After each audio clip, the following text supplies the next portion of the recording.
Hey guys, today we're bringing you part 2 in the series of what you need to know to improve at Dota 2, talking about increasing a lead, progressing the game, and going high ground. Progressing the game is taking objectives for your side. Objectives are towers and Roshan. Alternatively, you can progress the game not by taking an objective, but by setting up the map, gaining map control, such that you can then increase your lead. Increasing your lead is accruing more golden XP than your opponent over a period of time. Sounds pretty simple.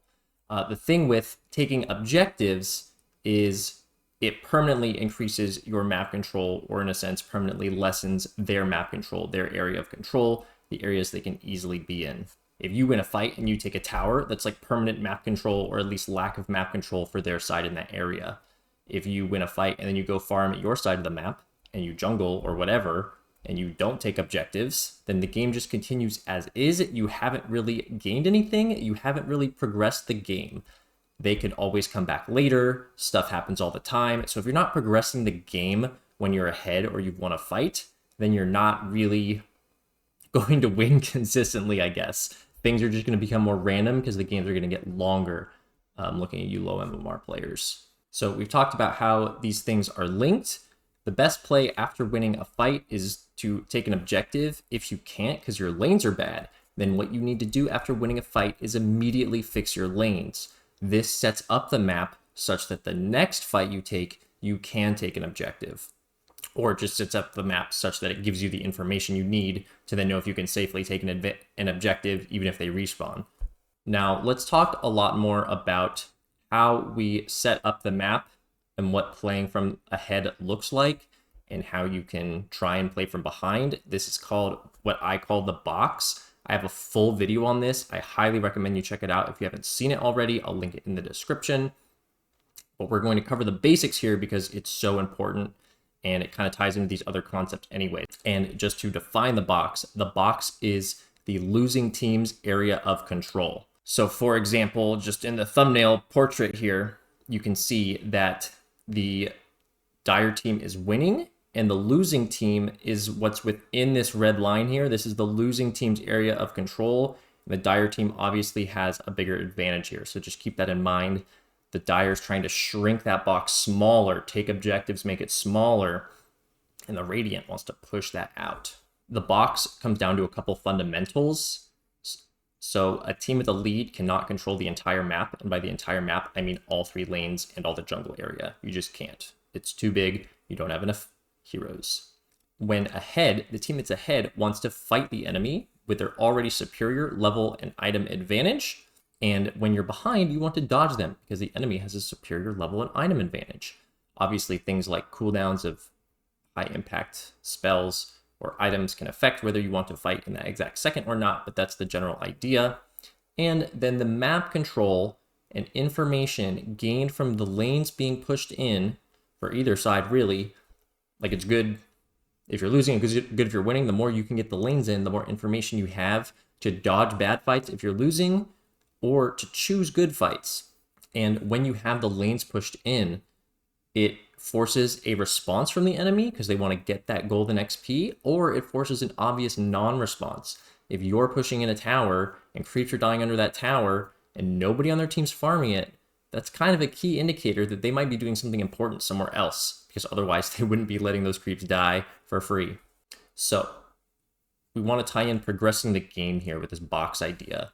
When you've got the lane shoved in and you're trying to reduce the enemy's area of control, that allows progressing the game to happen much easier. You're applying the pressure, you're controlling where the enemy goes. When you're ahead, you want to corral the enemy into the area behind their existing, still standing towers. Once you've done this, objectives will fall easier because you'll have good information for where they are, and a lot of times things like Roshan can be free because you've contained them, they're in a small area, and then you can take Roshan whenever you want, and they either have to like try and smoke, or it'll be really obvious that they're coming to stop you, and it'll set up a good play for your side. Another key, while you're doing this box concept and keeping them boxed in, you want to kill heroes that leave their box. So if you look again just at this thumbnail picture that is on the right here, from the Dire's perspective, this Tusk walking into the triangle or this Drow walking into her jungle is not allowed. It's outside the Radiant's area of control, and you can just kill them. So just real quickly on how to do that, and I go into a lot more detail in that video, but having good wards when you're ahead, scouts when the enemy's trying to leave their box, and then you just need to have the means and the discipline to catch and kill those heroes when they leave their area of control. People will do this all the time, especially at low MMRs. The thing is, at lower MMRs, the winning team or the team that's ahead doesn't really capitalize.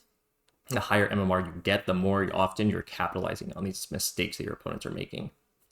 The losing team should be trying to spread out, and they do want to increase their area of control, but they want to do it away from wherever the opponent is. And remember, the opponent cannot control the entire map. Even if you're ahead, they can't control the entire map.